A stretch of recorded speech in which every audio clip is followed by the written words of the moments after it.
Pada zaman dahulu kala, bertahtalah seorang raja penerus dinasti Sasaniyah di semenanjung India dan Tiongkok.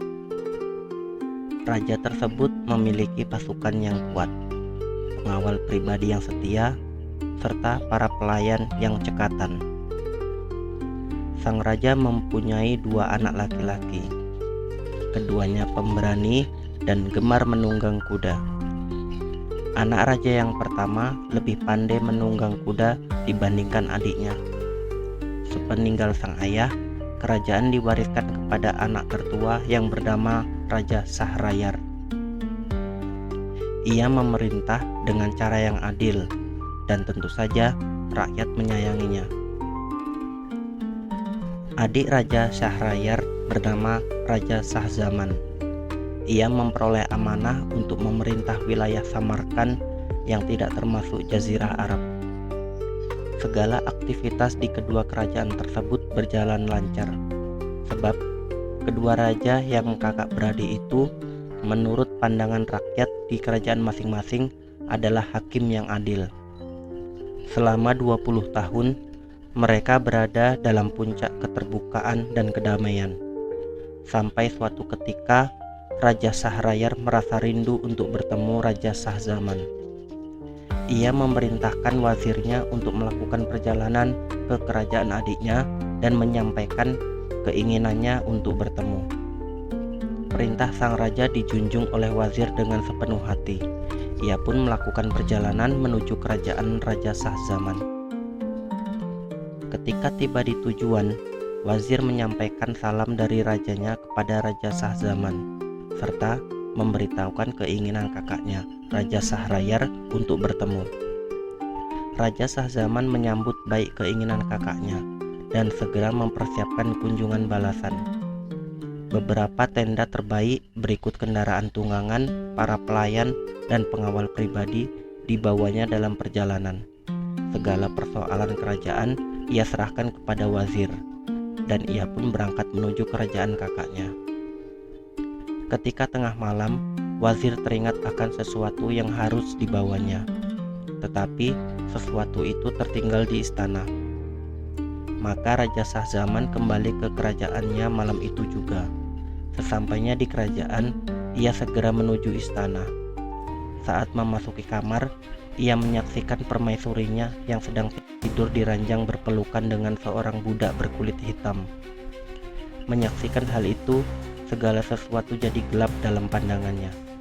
Jika hal demikian terjadi, sementara aku belum meninggalkan kota raja, maka bagaimana keadaan si pesipus ini saat aku berada lama di kerajaan kakakku, batinnya.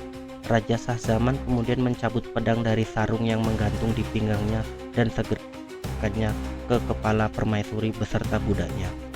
Keduanya mati ketika sebelum terbangun dari tidur lelap di ranjang empuk milik sang raja. Setelah itu, Raja Shahzaman kembali bergabung dengan rombongannya pada malam itu juga dan memerintahkan rombongannya untuk melanjutkan perjalanan. Beberapa lama kemudian, rombongan Raja Shahzaman sampai di kerajaan kakaknya. Sang kakak sangat gembira mendengar berita kedatangan adiknya. Ia pun keluar istana untuk menemui Raja Shahzaman. Keduanya bertemu, saling memberi salam penghormatan dan berpelukan mesra. Kegembiraan Raja Sahrayar diwujudkan dengan menghias kota raja seindah mungkin. Kakak beradik itu duduk berhadapan dan berbagi cerita. Raja Shahzaman teringat peristiwa yang dialaminya sesaat sebelum ia berangkat. Ia terlihat sangat sedih, wajahnya pucat menguning, tubuhnya lemas. Menyaksikan hal itu, sang kakak mengira bahwa keadaan adiknya disebabkan oleh terpisahnya ia dengan negeri dan singgasananya. Karenanya ia tidak terlalu ambil perhatian dan tidak bertanya sebabnya. "Saudaraku, sesungguhnya batinku menyimpan luka," kata Raja Shahzaman kepada kakaknya suatu ketika. Tetapi Raja Shahzaman tidak memberitahukan apa yang terjadi pada permaisurinya. "Aku ingin mengajakmu berburu, barangkali hal itu bisa meringankan penderitaan hatimu," ucap Raja Sahrayar. Namun keinginan Raja Sahrayar tidak disetujui oleh Raja Shahzaman, sehingga ia pergi berburu sendirian. Di istana Raja Shahrayar terdapat jendela yang biasa digunakan untuk melihat-lihat pemandangan di taman. Di sanalah Raja Shahzaman duduk sambil memperhatikan keindahan alam sekitar istana. Pandangannya tertuju ke sebuah pintu gerbang di mana terlihat rombongan jariyah. Sekitar 20 jariyah mengiringi seorang perempuan yang sangat cantik dan berpakaian sangat indah berjalan memasuki taman. Rombongan itu tiba di sebuah fuskiyah dan segera melepaskan pakaian mereka, duduk-duduk di tepi fuskiyah, membasahi badan sambil bersenda gurau. "Hai Mas'ud, kemarilah," panggil perempuan cantik yang ternyata adalah permaisuri Raja Shahrayar itu kepada seseorang bernama Mas'ud. Tak lama kemudian, muncullah seorang budak laki-laki berkulit hitam mendatangi permaisuri. Sang budak permaisuri dan permaisuri segera membalas pelukannya dengan mesra. Budak tersebut kemudian bercerita dengan permaisuri. Sementara itu, muncul pula beberapa budak lain menemui para jariyah, kemudian berbuat seperti yang dilakukan oleh permaisuri dengan budak hitam bernama Mas'ud itu. Mereka memadu cinta hingga siang hari. "Demi Allah, bencana yang menimpaku lebih ringan daripada yang kulihat saat ini," ucap Raja Shahzaman kepada dirinya sendiri ketika menyaksikan pemandangan tak senonoh itu. Raja Shahzaman benar-benar merasakan ringannya beban yang sedang ditanggungnya. "Sungguh, beban kakakku lebih berat dari yang kutanggung," batin Raja Shahzaman.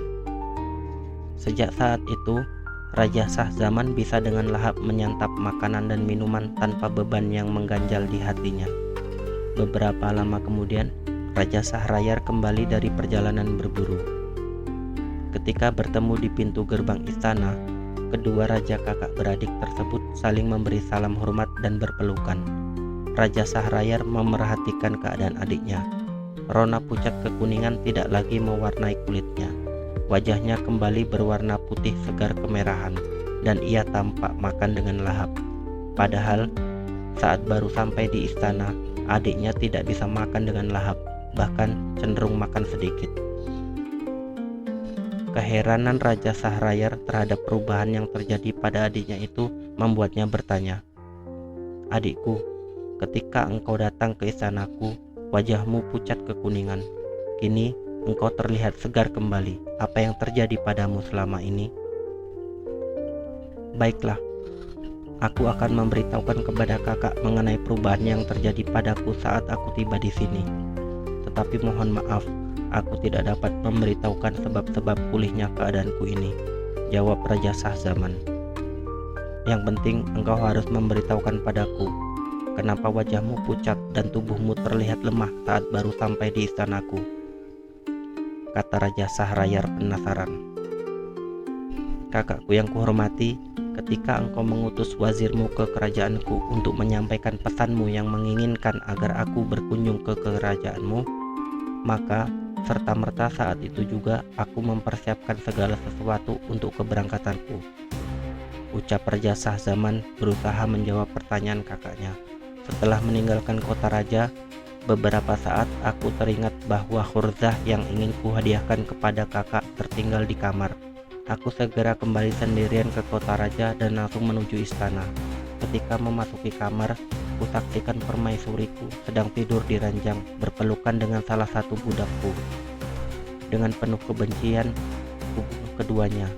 Demikianlah, saat tiba di istanamu, aku masih terbayang oleh peristiwa yang baru saja kualami. Hal itulah yang membuat mukaku pucat dan tubuhku lemas. Dan sekali lagi mohon maaf, aku tidak dapat memberitahukan kepadamu mengenai sebab pulihnya keadaanku." "Demi Allah, engkau harus memberitahukan sebab pulihnya keadaanmu seperti semula," pinta Raja Shahrayar. Melihat kesungguhan dan kekerasan hati kakaknya, Raja Shahzaman membeberkan seluruh peristiwa yang dilihatnya di taman istana. Setelah mendengar penuturan adiknya mengenai perbuatan permaisurinya bersama para budak, Raja Shahrayar berkata, "Aku hendak menyaksikan dengan mata kepalaku sendiri. Kalau demikian, kakak mesti mengumumkan kepada khalayak bahwa kakak ingin kembali pergi berburu. Setelah itu, Kakak bersembunyi di tempatku untuk menyaksikan kenyataan yang sebenarnya dengan mata kepalamu sendiri, kata Raja Shahzaman. Raja Shahryar segera mengumumkan keinginannya untuk kembali berburu. Para pengawal dan seluruh perangkat berburu dipersiapkan. Tidak lama kemudian, tandu yang biasa dipakai untuk membawa raja keluar dari pintu gerbang istana. Siasat Raja Shahzaman dilaksanakan. Raja Shahryar duduk di dalam tandu. Tidak seorang pun boleh yang menemuiku, perintah Raja Shahryar kepada para pengawalnya. Raja Shahryar menyelinap dengan menyamar menuju istana yang ditempati oleh adiknya. Sesuai dengan rencana, rombongan tetap berangkat meninggalkan kota raja. Sementara itu, Raja Shahryar segera menemui adiknya dan keduanya menuju jendela untuk membuktikan kebenaran peristiwa yang pernah disaksikan oleh adiknya. Tidak berapa lama, mereka berdua melihat beberapa jariyah mengiringi permaisuri menuju taman. Kemudian muncul budak-budak berkulit hitam. Kedua raja kakak beradik itu menyaksikan perbuatan mesum yang dilakukan permaisuri dan para jariyah dengan para budak laki-laki. Perbuatan mereka berlangsung hingga sore hari. Menyaksikan peristiwa itu, pikiran Raja Shahryar serasa terbang dari kepalanya. Mari kita tinggalkan kerajaan ini sejauh-jauhnya. Kita tidak perlu memiliki kerajaan seperti ini. Sebaiknya kita melakukan perjalanan jauh untuk mengetahui apakah ada bencana yang lebih besar daripada bencana yang menyiksaku ini, ucap Raja Shahryar kepada Raja Shahzaman. Kedua raja itu pun meninggalkan istana melalui pintu rahasia. Mereka berjalan tak tentu arah, hingga tiba di sebuah pohon yang tegak di tengah hamparan padang rumput. Di dekat pohon itu terdapat mata air, sedangkan di ujung padang rumput tampak lautan. Keduanya menuju mata air dan mengambil beberapa teguk air untuk memuaskan dahaga. Kemudian mereka duduk di bawah pohon untuk memulihkan rasa penat. Tiba-tiba air laut di ujung padang rumput bergelombang dahsyat, dan sesaat kemudian muncullah sosok berwarna hitam, naik ke darat dan menuju ke tengah padang rumput. Raja Shahryar dan adiknya merasa takut. Mereka pun segera naik ke atas pohon. Dari atas pohon, Raja Shahryar dan Raja Shahzaman menunggu apa yang terjadi. Ternyata sosok yang muncul dari laut itu adalah jin yang bertubuh jangkung dan berkepala besar serta berdada lebar. Jin itu menjunjung sebuah peti. Ketika tiba di dekat pohon yang di atasnya bersembunyi kedua raja kakak beradik itu, jin duduk di bawahnya dan membuka peti. Dari dalam peti dikeluarkannya sebuah botol. Ketika tutup botol itu dibukanya, muncullah seorang wanita yang sangat cantik. Wajahnya bersinar bagaikan matahari, yang dalam syair disebutkan, mentari terbit di balik mendung, dan siang pun menyingsing dengan sinar sang mentari. Temaram fajar menyala, dari sinarnya muncullah mentari-mentari kecil berkilauan, menyeruak pagi, menantam cahaya bulan yang terlambat pulang. Seluruh penghuni cakrawala tertunduk hina saat sinar mentari mencecar menyingkap tabir gulita. Namun ketika kilat-kilat menampakkan keganasan sang mentari, merebaklah tetes-tetes air mata awan di sekitar pelangi, membentuk ribuan hujan di hamparan bumi. Hai putri yang menawan hati, aku telah menyembunyikanmu di malam pengantin itu. Kini saatnya aku tidur, melepaskan rasa lelahku, ucap jin. Kemudian jin merebahkan dirinya di paha wanita cantik dan tertidur pulas. Wanita cantik menengadahkan ke atas pohon tatkala dirasa ada gerakan aneh di sana. Ia pun melihat Raja Shahryar dan adiknya bersembunyi di atas pohon. "Shh, turunlah kalian. Jangan takut pada jin ifrit ini. Ia sudah tertidur pulas," kata wanita cantik itu dengan suara yang lirih sambil memberikan isyarat kepada Raja Shahryar dan Raja Shahzaman agar turun. "Engkau harus bersumpah demi Allah sahut Raja Sahrayar dan Raja Shahzaman hampir bersamaan. Baiklah, demi Allah, kalian harus turun segera jika tidak ingin ketahuan oleh si Ifrit ini. Sungguh, ia adalah jin yang sangat kejam, ujar wanita cantik itu. Raja Sahrayar dan Raja Shahzaman merasa gentar. Mereka pun segera turun perlahan. Setelah meletakkan kepala jin Ifrit yang sedang tertidur pulas di atas tanah, wanita cantik itu bangkit. Ayo kalian berdua, pinta wanita itu. Tusuklah jin ini dengan senjata kalian. Tusuklah segera. Jika tidak, ia akan segera membunuhmu saat bangun tidur. Turutilah kata-katanya, kata Raja Sahrayar kepada adiknya. Namun Raja Shahzaman menolaknya. Aku tak akan melakukannya sebelum kakak melakukannya lebih dulu, balas Raja Shahzaman. Baik Raja Sahrayar maupun Raja Shahzaman mulai tertarik pada kecantikan wanita itu. Bahkan mereka menyatakan hendak menikahinya. Aku tak akan memenuhi permintaan kalian sebelum kalian melakukannya. Ayolah, jika tidak, jin ini akan segera mengetahui kalian, kata wanita itu memaksa. Maka Raja Sahrayar dan Raja Shahzaman segera melakukan apa yang dikehendaki oleh wanita itu. Keduanya menikam jin Ifrit hingga tewas. Cukup, jin ini sudah mati, kata wanita itu. Kemudian wanita itu mengeluarkan sebuah bungkusan yang berisi seuntai kalung, seraya berkata, apakah kalian tahu apa maksudku mengeluarkan benda ini? Sungguh kami tidak mengetahuinya, jawab Raja Sahrayar dan Raja Shahzaman bersamaan. Ketahuilah, ini adalah seuntai kalung yang terdiri dari 570 permata, kata wanita itu sambil menunjukkan permata yang ia punya. Setiap permata adalah milik orang yang mendahuluiku. Jadi, jika kalian menginginkanku, keluarkan permata yang kalian miliki. Raja Sahrayar dan Raja Shahzaman segera merogoh kantong permata masing-masing. Ia memberikannya kepada wanita itu. Setelah menerima permata dari keduanya, wanita itu berkata, jin Ifrit ini telah menculikku pada malam perkawinanku. Ia memasukkanku ke dalam sebuah botol dan memasukkan botol itu ke dalam sebuah peti. Kemudian peti itu dikunci 7 kali dan dilemparkan ke tepi laut, sehingga terombang-ambing diterjang ombak. Jin ini mengetahui bahwa perempuan dari kalangan manusia jika menghendaki sesuatu tidak akan dapat ditundukkan oleh apapun, seperti yang dikatakan oleh sebagian mereka. Janganlah engkau percaya pada kaum perempuan dari jenis manusia. Jangan pula engkau memegang teguh janjinya, sebab rasa senang dan kebencian mereka tergantung pada kemaluan mereka.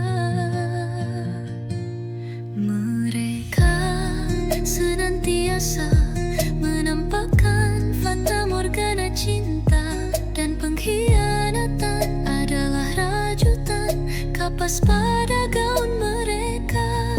Ingatlah kisah Nabi Yusuf, ambillah pelajaran darinya sebagai bekal kewaspadaan atas tipu daya mereka.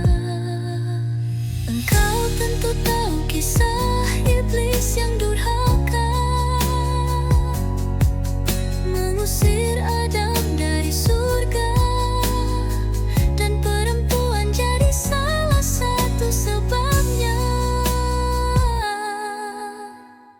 Raja Sahrayar dan Raja Shahzaman sangat kagum pada ungkapan wanita cantik itu. Jika ini memang benar-benar jin Ifrit dan ia mengalami hal yang lebih sial dari kita berdua, maka peristiwa ini menjadi hiburan bagi kesedihan kita, kata Raja Sahrayar dan Raja Shahzaman hampir bersamaan. Maka Raja Sahrayar dan Raja Shahzaman memutuskan untuk tidak mengambil wanita cantik itu sebagai istri. Mereka meninggalkan wanita itu bersama jin Ifrit. Pada hari itu juga mereka menuju kota raja. Sesampainya di kota raja, keduanya menuju istana Raja Sahrayar. Kemudian sang raja menghukum pancung permaisurinya serta seluruh jariyah dan budak-budak yang telah berbuat mesum. Sementara itu, Raja Shahzaman kembali ke kerajaannya. ia memerintah tanpa didampingi oleh permaisurinya.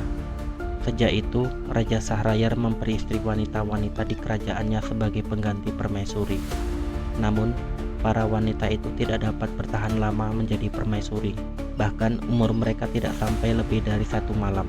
Sebab setiap selesai merenggut ke permaisuri barunya, Raja Sahrayar membunuhnya. Hal ini berlangsung selama 3 tahun. Warga kerajaan menjadi gempar dan beberapa melarikan diri dari kerajaan untuk menyelamatkan putri-putri mereka. Demikianlah, di kota raja tidak tersisa satu perempuan pun yang sanggup hidup lama ketika diperistri dan digem oleh sang raja. Pada suatu hari, seperti biasa, Raja Sahrayar memerintahkan wazirnya untuk mencarikan istri. Sang wazir pun segera meninggalkan istana, mencari wanita untuk dijadikan permaisuri raja. Namun, wazir belum juga mendapatkan hasil, hingga ia memutuskan untuk kembali ke rumahnya. Ia pulang dalam keadaan kecewa karena tidak berhasil memenuhi keinginan sang raja, serta merasa takut kena hukuman. Wazir memiliki 2 orang putri yang cantik dan pintar. Putri tertua bernama Shahrazad, sedangkan adiknya bernama Dunyazad. Shahrazad adalah gadis yang sangat haus akan ilmu. Ia telah membaca berbagai kitab sejarah kehidupan para raja zaman lampau. Ia juga telah membaca kitab-kitab tentang bangsa-bangsa kuno. Ia bahkan telah memiliki 1000 kitab yang meliputi kitab sejarah umat-umat dahulu, raja-raja yang kesepian, dan kisah-kisah para penyair. Aku belum pernah menyaksikan keadaan ayah kebingungan seperti saat ini, kata Shahrazad ketika melihat ayahnya pulang dalam keadaan murung. Ayah sedang menanggung beban kesedihan, padahal para penyair menyatakan, Katakanlah kepada orang yang sedang menanggung beban kesedihan, sesungguhnya beban kesedihan tidak akan berlangsung lama, bagaikan rasa riang dan bahagia yang segera menghilang dari pandangan. Seperti itulah beban kesedihan menghilang dari jiwa. Setelah mendengar ucapan anaknya, sang wazir menceritakan beban pikirannya mengenai peristiwa yang terjadi dengan raja dari awal sampai akhir. Wahai ayahku, demi Allah, kawinkanlah aku dengan raja, sebab dengan menjadi permaisurinya, barangkali aku tetap bisa hidup atau menjadi tebusan bagi gadis-gadis lain yang ingin bebas dari kekuasaannya, ucap Shahrazad. Demi Allah, janganlah engkau membahayakan dirimu sendiri. Ayah, aku harus menjadi permaisuri raja agar bisa menyelamatkan perempuan-perempuan lain. Shahrazad berkeras hati. Aku khawatir engkau akan mengalami kejadian seperti yang dialami oleh keledai dan sapi bersama pemilik ladang. Apakah yang terjadi pada kedua hewan itu, ayah? Tanya Shahrazad penasaran. Wazir pun bercerita,